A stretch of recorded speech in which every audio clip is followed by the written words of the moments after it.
नमस्कार, आप देख रहे हैं एक न्यूज 24। मैं मनीष आपके साथ। हम आपको बता चले कि बिहार के सारे छात्र नेता और छात्र गठबंधन बना लिए हैं। बिहार की व्यवस्था को लेकर के पटना के गर्दनीबाग धरना स्थल पे 13 तारीख को अनिश्चितकालीन धरने पे बैठने वाले हैं। आपको हम बता चले कि छात्र नेता सौरभ और कई तमाम छात्र नेता और छात्र पटना के गर्दनीबाग धरना स्थल पे बैठने वाले हैं। सुनिए पहले क्या कुछ कह रहे हैं छात्र नेता सौरभ। धरना प्रदर्शन शुरू होगा तो एक मार्मिक धरना प्रदर्शन होगा। मार्मिक धरना प्रदर्शन मीन्स हम लोग सरकार के 5 दिनों तक फैसले का इंतजार करेंगे, यानी कि 13 से लेकर के 18 तक सरकार हमारी तमाम मांगे अगर मान लेती है, जिसमें 16-17 मांगे हैं हमारी, बीएसएससी को लेकर के, बीपीएससी को लेकर के, लाइब्रेरियन को लेकर के, लेखपाल को लेकर के, बीटीएससी जेई को लेकर के, बीटीएससी के लिए यानी बेट के लिए, तमाम वैकेंसियों के लिए हमारी मांगे हैं। संविदा कर्मियों को जो एक्स्ट्रा वेटेज दिया जा रहा है उसको हटाने के लेकर के विगत 20 सालों में बिहार के किसी भी आयोग पर तालाकरण नहीं हुआ। लेकिन आप लोगों ने देखा कि पहली बार बिहार की धरती पर किसी स्वतंत्र आयोग बीएसएससी आयोग पर जो है 14 जुलाई को हम लोगों ने ताला मारने का काम किया। फिर भी इन निकम्मे लोगों को कोई आना जाना नहीं है, कोई अता पता नहीं है कि छात्रों से संवाद किया जाए। जो सरकार छात्रों के भरोसे ही आई, उनको छात्रों के भविष्य से कोई लेना देना नहीं है। हम माननीय इस राज्य के मुखिया सम्राट चौधरी से कहना चाहते हैं, साहब अब दरिया है और हम बूंदे हैं, तो दरिया अब तेरी खैर नहीं, बूंदों ने बगावत कर ली है। नादान समझ बुज़दिल हमको समंदर ने बगावत कर ली है। हम परवाने हैं मौसम मरने को किसको खौफ यहाँ, रे सरकार तुझे झुकना होगा, गर्दन ने बगावत कर ली है। अब हम लोग 13 से लेकर 15 तक मार्मिक धरना प्रदर्शन पर रहेंगे और 15 तारीख तक अगर सरकार हमारी तमाम मांगे नहीं मान लेती है तो हम भूख प्यास त्याग करके भूख हड़ताल पर रहेंगे अनिश्चितकालीन। इसमें हमें शहादत भी देना पड़े तो हम देने के लिए तैयार है।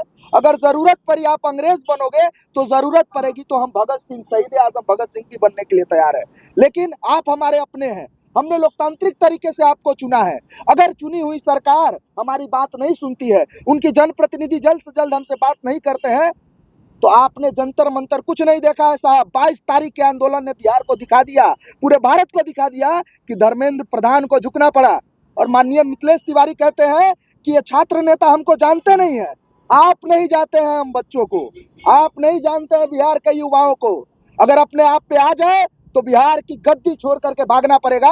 अगर आप नौकरी नहीं दे सकते हैं तो बिहार की युवाओं की चेतावनी है साहब, गद्दी छोड़ दीजिए। हम खुद सरकार चलाने में समर्थ हैं, हम आपसे शिक्षित हैं। धमकी देते हैं कैमरा बंद करवा करके। वैसे मंत्रियों को, वैसे विधायकों को, वैसे सांसदों को कहना चाहते हैं कि बिहार की नौकरी व्यवस्था और शिक्षा व्यवस्था आपके पिताजी की मिल्कियत नहीं है, बिहार के युवाओं की मिल्कियत है, जो आपको बिहार के युवाओं को देना पड़ेगा। और माननीय सम्राट चौधरी को मैं ललकार करके कहना चाहता हूं, और किसी मंत्री विधायक को नहीं, क्योंकि हमने आपको इस राज्य का मुखिया बनाया है। साहब जल्द से जल्द जगिए, नहीं तो बिहार में 55 लाख अभ्यर्थी बीएसएससी में है, लगभग 25 लाख अभ्यर्थी असिस्टेंट प्रोफेसर के बेट के एग्जाम के लिए तैयारी है, लगभग 15 से 20 लाख अभ्यर्थी लेट के लिए, लाइब्रेरियन के लिए तैयारी कर रहे हैं। याद रखिएगा साहब, जंतर मंतर झांकी है, अब बिहार बाकी है। दिखा दिया युवाओं ने धर्मेंद्र प्रधान का इस्तीफा लेके। माननीय नरेंद्र मोदी को ऐसे वीडियो बनाने से, ऐसे पर उनको ला करके खड़ा कर दिया, मित्रों से फ्रेंड्स कहने पे मजबूर कर दिया। आप क्या समझ के रखे हैं बिहार के युवा को, लुंड और पुंज समझ के रखे हैं क्या? जिस तरीके से झारखंड में आंदोलन हुआ और जेपीएससी को भंग किया गया, तमाम अधिकारी इस्तीफा दिए, उसी प्रकार भ्रष्ट मंत्री और भ्रष्ट विधायकों को जेल में भिजवाने का हम लोग काम करेंगे। उसके लिए जो भी करना पड़े 13 तारीख से हम लोग करेंगे। और ये बीपीएससी 17वीं से भी बड़ा आंदोलन होने जा रहा है और ये आंदोलन हो करके रहेगा। और मैं चेताता हूं बिहार के बीपीएससी के अध्यक्ष मनु भाई परमार को, चेत जाओ, नहीं तो चूड़ी पहनाने के लिए बिहार का युवा आ रहा है, जल्द आ रहा है, अपने पैरों पर खड़े होने के लायक नहीं छोड़ेंगे हम लोग जांच करवाएंगे और मांग का काम करेंगे कि जिस तरीके से धांधली सेटिंग हुई हिंदी मीडियम के माध्यम के छात्रों के साथ, जिस तरीके से दोहरापन हुआ, वो दोहरापन रवैये के खिलाफ हम लोग उतरने जा रहे हैं। में print media, electronic media, social media के साथियों का हम स्वागत करते हैं। आप सभी को इसलिए आमंत्रित किया गया है कि एक बहुत ही गंभीर मुद्दे पर सरकार, व्यवस्था और जिस प्रकार से इस प्रदेश ही नहीं पूरे देश में जो खेल चल रहा है, वो खेल है युवा, नौजवान, बेरोजगार जो अभ्यर्थी हैं, जो नौकरी की तलाश में प्रतियोगिता परीक्षा देते हैं, उनके साथ जो अन्याय हो रहा है, जो व्यवस्था अन्याय कर रही है, आप आए दिन देख रहे होंगे पूरे देश में आंदोलन चल रहा है। और कोई देश, कोई राज्य ऐसा नहीं है कि जहां आंदोलन नहीं हुए, अभ्यर्थी त्रस्त नहीं है। तो ये जो लड़ाई है, हम लोगों ने बैठक करके कल एक अंतिम फैसला किया है कि अब हम लोग सड़क पर नहीं उतरेंगे, अब हम लोग जेल नहीं जाएंगे, हम लोग गोली नहीं खाएंगे, हम लोग जेल फर्जी केस नहीं सहेंगे। हम लोग के माता पिता उन सपनों के साथ कि आप जाओ और परीक्षा की तैयारी करो, तो इस व्यवस्था को सुधारने के लिए, क्योंकि लड़ाई सिर्फ एक दिन की नहीं है। और सरकार ने भी प्रतिज्ञान किया था, कल माननीय मुख्यमंत्री जी की तरफ से भी प्रेस वार्ता, उसमें कहा गया कि हम पेपर लीक और धांधली सेटिंग पर एक बड़ी कार्रवाई करेंगे। तो इन सब मुद्दों के साथ हम सब अभ्यर्थियों का बीएसएससी जो लंबित कई भर्ती है, जिसमें CGL 4 इंटरमीडिएट बहाली, BSO, SO, इसके साथ साथ BPSC जो कई भर्तियों में गड़बड़ी की है, इस पर कई मामले सामने आते हैं, उसको उजागर करने का काम करेंगे।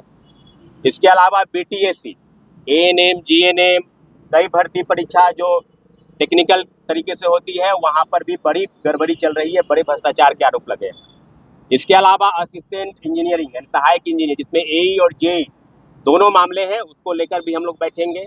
लाइब्रेरी की बहाली जो विगत 17 वर्षों से इस राज्य की सरकार ने लंबित कर रखा है, उस मुद्दों के साथ उतरेंगे। कंप्यूटर साइंस के 28,000 पद, जिसको लेकर अभी तक कुछ भी सुगबुगाहट नहीं है, उस मुद्दों को रखेंगे।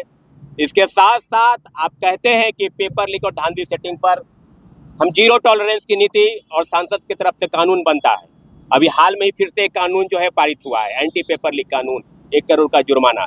मुझे नहीं लगता है कि कानून बनाने से, अरे भाई पेपर लीक तो आप रोक नहीं पा रहे हैं, पेपर लीक करने के बाद आप कार्रवाई करने की बात कर रहे हैं। तो हम यही चाहते हैं कि आप सिर्फ कहते हैं और हम लोग उसको करने का काम करेंगे। आपकी व्यवस्था वो सुनने के लिए तैयार नहीं है। इस सब मुद्दों के साथ गर्दनीबाग धरना स्थल पर जो सरकार द्वारा चिन्हित जगह है, उस जगह पर हम लोग 13 तारीख से, जैसा कि साथियों के अभ्यर्थियों के साथ है, उसमें असिस्टेंट प्रोफेसर के भी कई अभ्यर्थी हैं, उसमें TRE-4 के भी कई अभ्यर्थी हैं, BSSC के भी। आने बिहार का जितना मुद्दा है और इस प्रदेश में जितने मुद्दे अभी तक सरकार ने सुलझाने का काम नहीं किया है, उस मुद्दों को एक साथ जोड़कर संयुक्त प्रगतिशील गठबंधन बनाकर, इसका ऑल बिहार स्टूडेंट यूनियन जो हम लोग का संगठन है, उसके साथ हम लोग गर्दनीबाग धरना स्थल पर बैठेंगे। और निश्चित रूप से सरकार की सब गतिविधि पर अभ्यर्थियों की नजर है। पूरे देश के आंदोलन पर अभ्यर्थियों की नजर बनाकर बिहार उसमें एक अग्रणी भूमिका में रहा है, जैसा कि अभी हाल में ही कई आंदोलन हुए जिसका एक बिहार भूमिका अदा किया। तो साथियों, आप लोगों से भी आग्रह है कि सरकार के समक्ष जो चुनौती है, उस चुनौती का सामना सरकार किस प्रकार से कर रही है, ये आप देख सकते हैं। सिर्फ और सिर्फ अभ्यर्थियों को गुमराह कर रही है। तो मुद्दों को लेकर 13 अगस्त को हम लोग अनिश्चितकालीन धरने पर गर्दनीबाग में बैठने का काम करेंगे। तो जी हाँ, आपने सुना, उन्होंने साफ तौर से कहा है कि बिहार में जिस तरह से BPSC, BSSC, BTSC में जिस तरह से परीक्षा को लेकर के धांधली चल रही है, उसको लेकर के हम पटना के गर्दनीबाग धरना स्थल पे अनिश्चितकालीन को धरने पे बैठने जा रहे हैं, भूख हड़ताल पे बैठने जा रहे हैं। उन्होंने कहा कि जिस तरह से बिहार के जो शिक्षा मंत्री मिथिलेश तिवारी हैं, वो कहते हैं कि बिहार के जो छात्र नेता हैं उन्हें हम नहीं जानते हैं, छात्रों को नहीं जानते हैं, लेकिन छात्रों ने कहा है कि आप बिहार के छात्रों को नहीं जानते। बिहार के छात्र जब सड़कों पे उतरते हैं, धरना पे उतरते हैं, तो केंद्र के शिक्षा मंत्री को भी इस्तीफा देना पड़ता है, केंद्र की सरकार भी हिल जाता है। तो आपको भी मतलब इस पे कार्रवाई करना पड़ेगा। बाकी आपकी क्या प्रतिक्रिया, कमेंट बॉक्स में जरूर बताएं। देखते रहें एक न्यूज़ 24। धन्यवाद।